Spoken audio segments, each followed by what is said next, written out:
Hey everyone, today's guest is Todd Taskey, M&A advisor, investment banker, and the driving force behind Tower Partners. For more than 2 decades, Todd has helped agency owners maximize the value of their business, specializing in the sales side of the transaction in the 1 to 5 million EBITDA range. He's known for his work guiding entrepreneurs through what he calls the second bite, where founders not only take chips off the table, but are also set themselves up for the next stage of business ownership and potentially a even greater payday. So Todd has countless deals in the digital marketing and creative agency space and has a sharp perspective on how private equity, strategic acquirers, and now AI-driven transformations are reshaping valuations and opportunities. Welcome to the show, Todd. Thank you for having me. I'm super excited to be here. So Todd, you've built a career helping founders achieve the second and even in a lot of cases, often more lucrative payday at the end. Can you walk us through what exactly is that second bite and actually what does it look like really in a practical sense for agency owners? Yeah, so it's actually the second bite. So when you think about a bite of the apple, most of the transactions we do and the clients that we serve are interested not in exit of their business, but acceleration of their business. So from that perspective, and plenty of these trophies over my shoulder are examples of that, where people do a transaction, and the way I would express it, when they sell their business, they sell 100% of their business. And the buyer uses 3 forms of currency. They use cash, right, which is always a favorite. They use equity, and that equity is typically in the larger company or the mothership. And then there's earnout. And so it is that equity component that hopefully as part of a larger group that will turn into something much more significant 3, 4, 5 years down the road. What it also does though, in most of the transactions, our clients play a very significant role in the future performance of the business, whether that's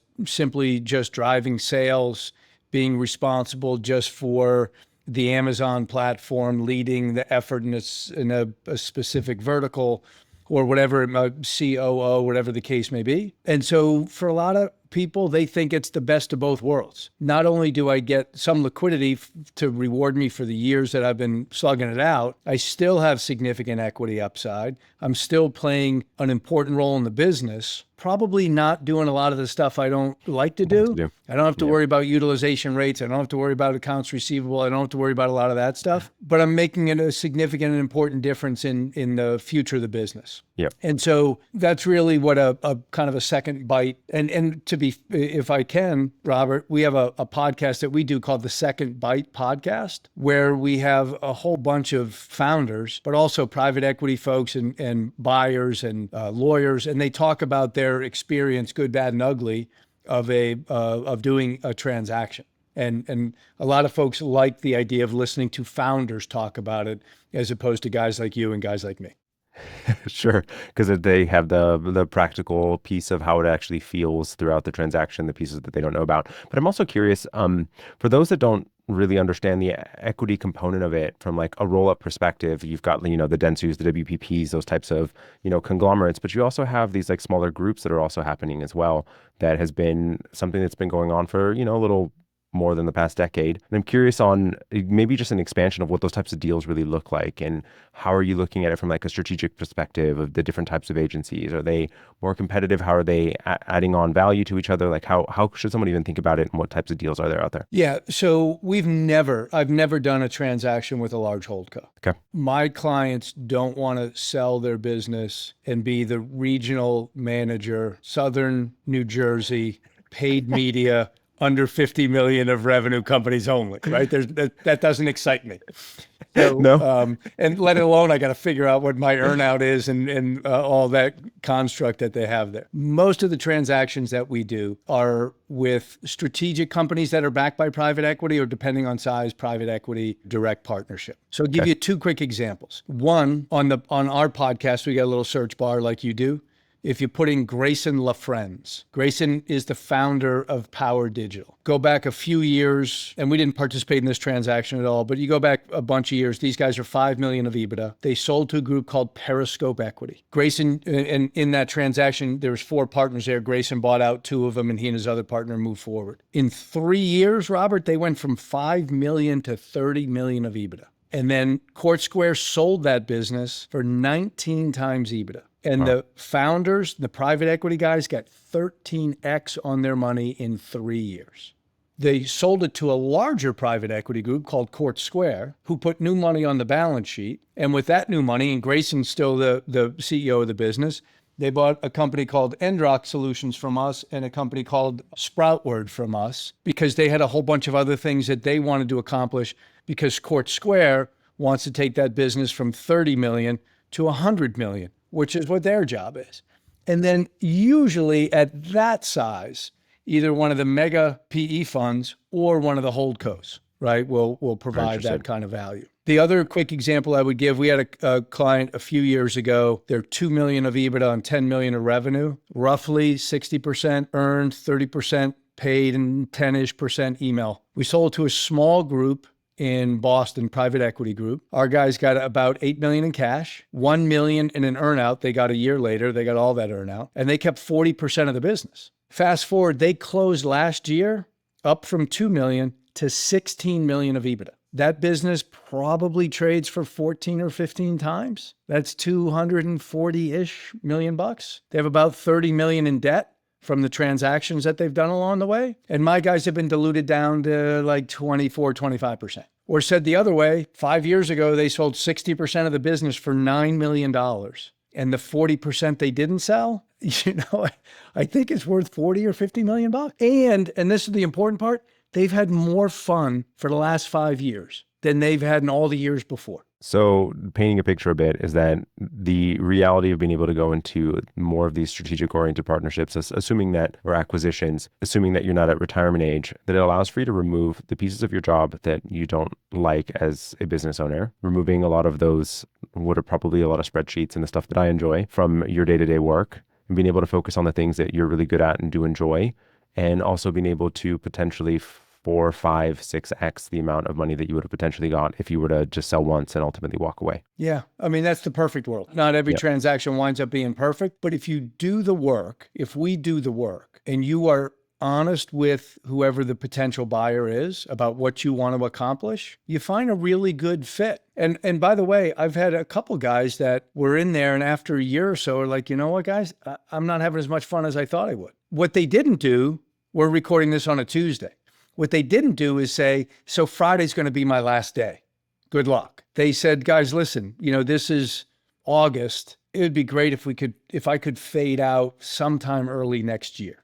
He still has all of his equity. He got all of his cash up front. They have a good relationship on and on from that standpoint. So even when it doesn't work in terms of I'm going to be here for the next 5 or some odd years, it's still a good result. Let's take a look at, obviously the landscape is shifting and changing a lot right now. And I'm curious around one, EBITDA multiples, to what are the things that are more attractive at the moment, types of agencies, service verticals that are attractive to PE firms at the moment, and which ones are you seeing a bit more of a struggle? So like the ones that are sitting trying to find these types of partnerships and not being as successful. Yeah, that's a very good question. I see it's easier for us when we can tell a story, and a very specific story. So we sold a business a few years back. It was most of our clients are between 1 million and 5 million of EBITDA. We sold a company called Worth E-commerce, and they did email marketing for e-commerce customers. This one little box, that was it. They were not quite 1 million of EBITDA, but that was a little story that in a soundbite, people understand what it is. They're a Klaviyo partner. Here's what their retention is. Here's their average spend. Here's how they're growing. Great. I like it. I don't like it. Right? That part's pretty easy. We can go far and wide. I had a client a few years ago that was very, very good at SEO, roughly 2-ish million of EBITDA, right in the sweet spot of right down the middle of our fairway. No problem, guys. We worked our butt off to get a transaction there. So many people said to me, yeah, we're already doing SEO. Well, how big is it? 2 million. It's like kind of doesn't move the needle. We're already doing SEO. You got anything that's paid social? You got anything that's in the home services vertical, or we've done a bunch in the legal vertical, or we sold a company earlier this year that does marketing and web dev for franchise companies. We did a transaction with folks that sell on the Amazon platform. So, there's a bunch of folks that believe in deep specialization of a of the agency is easier to plug in. A good example, Power Digital. When we sold that business called Endrock, they do conversion rate optimization. That's it. Great business. Ned McPherson is a great entrepreneur. He's on our podcast as well and talks about it. But that was super easy.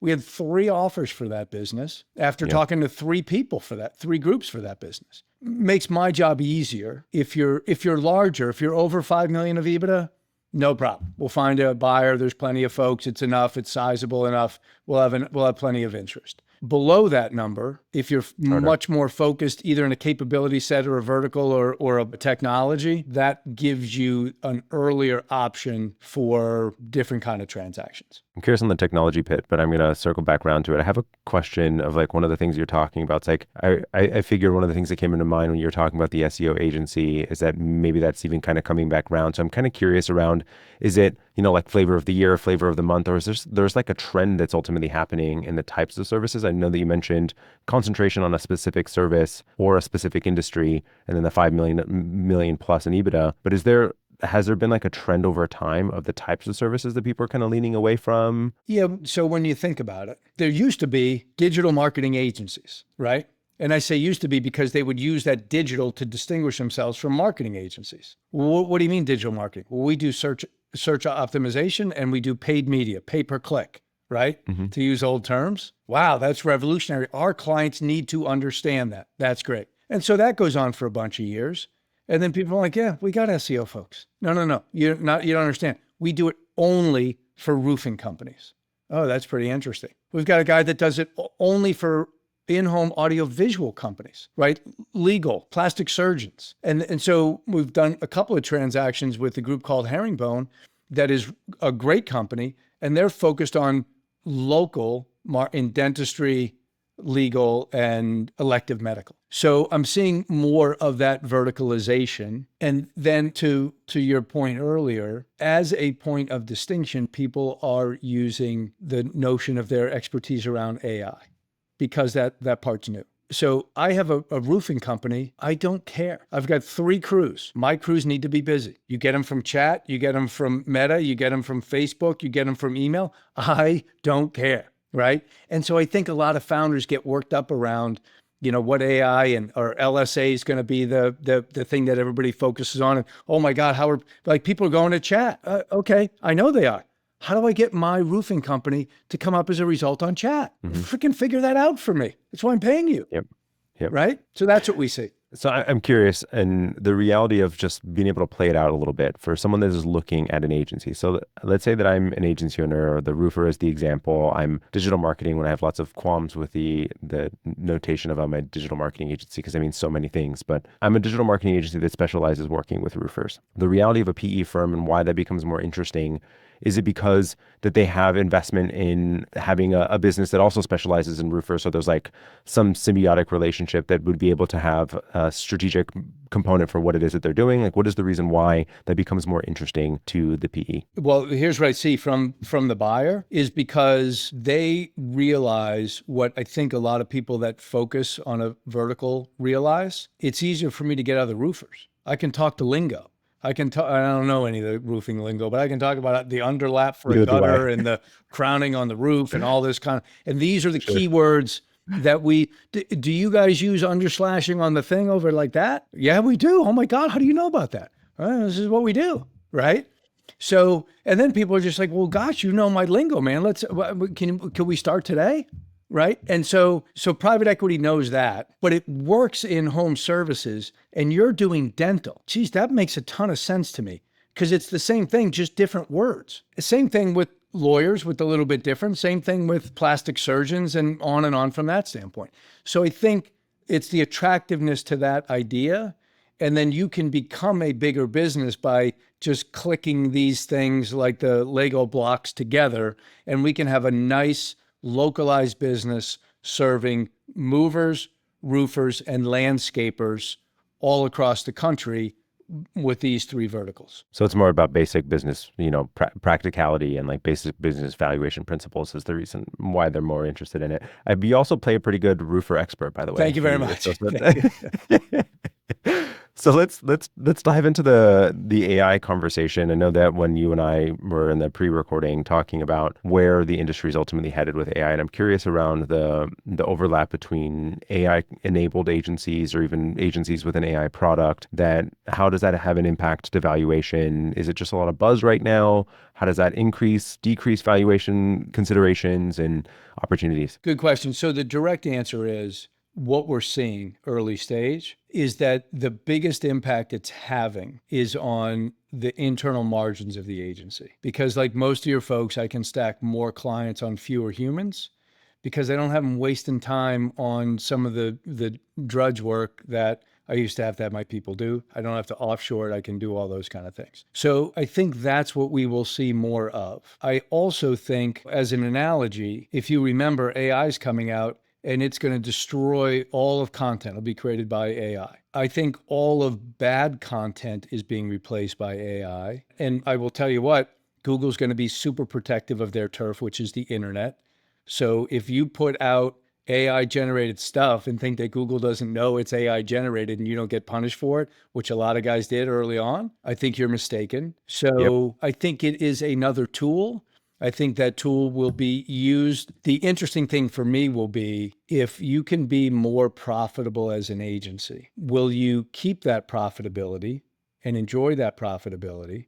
Or will you reduce your rates to try to get more market share? Will you reduce your rate because it's, I will say a little bit because it's easier to get customers that way? I was talking with an agency today in Atlanta, and that CEO said, we will charge a premium because of how much we're going to build in from AI. And that's just going to be their approach. So I think Interesting. like most things, it is very early days. It is a great tool. People will figure out how to use it and how to use it effectively. I think that there's a lot of considerations that are being made at the moment where a lot of people are quite confused, I suppose, on like what direction to make. And I don't know that there's a wrong or right choice. I agree with the idea that there's a lot of people that jumped on the AI bandwagon, that everything is ultimately shifting and changing. But the reality is that AI isn't replacing anybody like directly. It's replacing lower level thinking. It's not replacing strategy. Like as an example, I can take a piece of content as like the episode that we are producing today, right? I can leverage AI to surmise the conversation, maybe guide the detail of what it is that we talk about, to be able to put together the email that's promoting it or the social post that is then being written after it.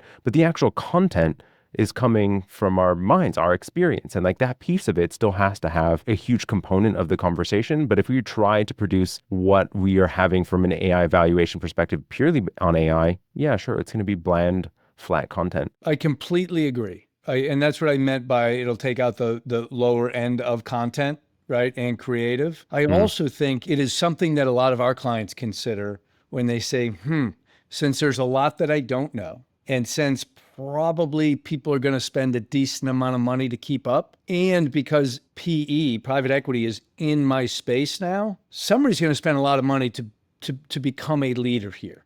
And the most painful thing about spending a lot of money is when it's your own money. Sure. So it would be maybe a good time for me to take some chips off the table, some equity going forward, and partner with a group that has the same intentions that I do about delivering good, creative technology and service, which I don't think is going to go away. Agreed. So there's a couple of conversations that are like starting to form in my mind, at least at the moment. One of the conversations that we were having was this like idea that we can reduce price point and being able to take on additional market share, or that we're able to, improve our margins, frankly. And let's say that I'm an agency owner that is in this place that I'm trying to decide which one it is that I'm doing. And I do know that sometime in the next 3 years that there is an M&A transaction that I'm wanting to have some type of liquidity event. And how do I make a choice of which one is better or worse?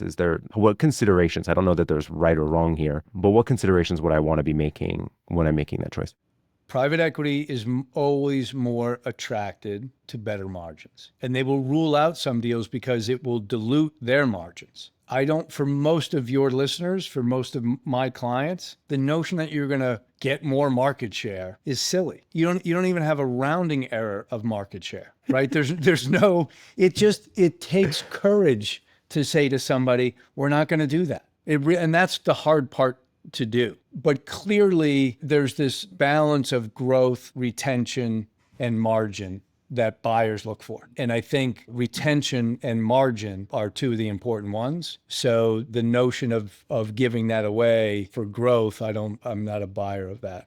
I do think that there's like this inflection period that we were talking about before too, right? Is like as the market starts to become more aware of the types of pricing impacts that are ultimately coming from AI enablement for an agency, that they're going to start to be more aware of the types of things that should be that where pricing should ultimately be for an agency service as well. And that depends on the amount of education that the market that you serve ultimately has. And that client retention piece is ultimately going to end up being impacted by it for sure as they start to become more aware. And let's say that we are increasing our margins and it becomes exorbitant. Like there's examples of projects that current clients of mine are in the 70%, 80% net margin because of the amount of AI enablement that they currently have. And that will die eventually. They're not going to be able to do that forever. And they will end up having some retention problems Yeah, because of it. I mean, look back at any technology and how it evolves, and you see that, right? People can get away with that in the early days. And then the Yep. question is, if you have those margins, and if there's a buyer out there that will value your company off of those margins, maybe it's worth considering taking some chips off the table or selling that. In the short term. You know, Yep. in the short term, I am not a believer that we should go chasing after the market as if we can tell where 26 is going to be or 27 is going to be, right on and on from there. Your crystal ball isn't very clear. You Yeah, mean? I mean, people think that it is, but man, it's not. It's interesting because, Mine's in the shop too, so yeah, because one of the things I see is that, especially again, staying in my market in this 1 to 5 million of EBITDA space, what's driving the value of your business is somewhat what's happening inside your business. And there's an element to it that's happening in the conference room of a private equity firm that you have no idea of. And so Enrock was like that. There's a bunch of these deals that were like that, where there was just opportunity was met. I mentioned to you about the gentleman I spoke to in Atlanta today. I had a group call me and said, we had a really good agency that we had this whole strategy around, and the agency got cold feet, and now we've got this big hole and we need somebody for. I'm like, hey, you know what? I got a guy. Why don't we talk to him? We had a call this morning. They loved him. And so with just one buyer, we have now all of this leverage about, because as we always do, we said, listen, my guy's not ready to do a transaction until next year sometime. I respect you guys, and this was such a good fit. We figured we'd have the call. So now it's still incumbent on them to make a strong enough offer to take him off his track of what his intention was, right, Yeah. for growing a business. So let's say that I am an agency owner right now and I do want to have a transaction in the next 2 or 3 years. And I am looking at what holes am I currently having in my agency that I need to be able to start to rectify or adjust in order for me to be able to maximize valuation or even be attractive to private equity. And I'm in this 1 to 5 million EBITDA, or will be in that 1 to 5 million EBITDA space. What would be the things that I would be looking at within my business to shore up in preparation for that? There's a bunch of different thoughts around here, but clearly one of them is to have a machine that produces new business, right? Sales generation, whatever the case may be. There's nothing wrong with the CEO being the chief rainmaker, especially if that CEO loves sales, is good at sales, and wants to do sales, because then they can do sales when they sell to the mothership. I will tell you this, one thing that private equity has never said, we're going to hire a sales guy next year. They don't do that. What they do is they create a sales function that is 3 salespeople and a manager. You know what that is? That's about $1 million a year. Coming out of my pocket, I've never seen an entrepreneur do it. Never. So I hire one sales guy. And let me tell you, sales is tough. It's even harder when I got to do it all by myself. And then the guy doesn't work out, or he's not, all those things. And so now I don't have a sales guy anymore. I paid a bunch of money and blah, blah, blah. So that's one thing that will help with value. The other thing is know the weaknesses and strengths of your business. But the number one thing that's going to drive value is retention. The thing that's going to help retention are customer success people, is making sure your customers are doing well. And so that would be the number one thing that is helpful. How much of your revenue is recurring? What does your retention look like? Because I can do a math formula as the buyer, because the question to the buyer is, what do I get? Because I don't What am I get buying? any of your history, I get your future. Yeah. If you have a machine that produces leads on a monthly basis, if you've got recurring revenue and this revenue lasts for an average of 2.5 years, well, I can start to do math and make you a good offer on that. On top of that, what you're telling me is that you want to be part of what we're doing and you're going to stay on board and you're going to take some equity and you're going to do all those things. Wow, this is pretty interesting now. And then typically our guys get a choice of the circumstance between the companies that they want to be a part of, and they make a good choice based on culture and opportunity and all those things. So the long of the short of what you're saying is the three kind of main pillars that we are looking at is one, the sales function, making sure that there's potential future revenue, right? Making sure that the revenue that we currently have is going to be there for a longer time. And ultimately that the math associated with it of understanding, what operational efficiencies can I have if I were to, make some adjustments here, how much can I improve upon margin? And ultimately just looking at it from a very fiscally responsible Yes. lens. I mean, build a good business, number one. Let me just toss this out because I ran into it recently, just in the last couple months. Because there's a bunch of folks out there that think you should hire somebody to run the business. And then when you sell it, you can just leave, right? And you can get all your money in cash. Number one, nobody's going to pay you all the money in cash. Nope. Number two, here's what happens in the real world. So let's say you hired a CEO 2 years ago. The CEO has all the relationships and minimal to no equity because you own it all. That's key man risk to the business. Any buyer is going to be laser focused on that. So Robert's the CEO of the business. I need an employment agreement and I need a non-compete from Robert for 5 years. And depending on the state, whether that's even allowed. So, well, two things. Number one, in every single state, a non-compete tied to a purchase agreement is fully enforceable. As the owner, but not necessarily as the key man that isn't Correct. owning. Now, a lot of times and this was the circumstance of my last deal, CEO had 3% equity. The deal was 15 million bucks. It's $500,000. It's a little over it's a year and a half worth of this CEO's salary. Not signing the non-compete because the CEO position was, this is the space I've been in my entire life. You're telling me if you fire me, and by the way, and we cleared this, if they terminate without cause, no non-compete. You can't go after customers. You can't do that, but you can compete. Number one, which is known as solicit. Yep. But what if I get there and all the stuff you're telling me, what if none of it's true, right? What if I don't like it here? It's 5 years. So that wound up with that client writing a significant check, additional equity, and it was quite a fight. So the notion that I'll just hire somebody and is like everything in life, nothing's as easy as a simple solution. And finding that one person is super hard to do. The COO that will run the business. Because I'll tell you what, the first time it hits the fan and life gets difficult and everything else, that guy across the street's going to pay me about the same amount of money I'm making here, and my stock's not underwater and we're not going backwards and on and on. I'm just going to go take that job. So it's tricky. Yeah, I mean, I can see that. I mean, if I were the CEO in that position, it's like you're taking 5 years off the table for me. You're only giving me a year and a half worth of compensation. The math doesn't math anymore. You got to make it math for me. It doesn't make sense. Right.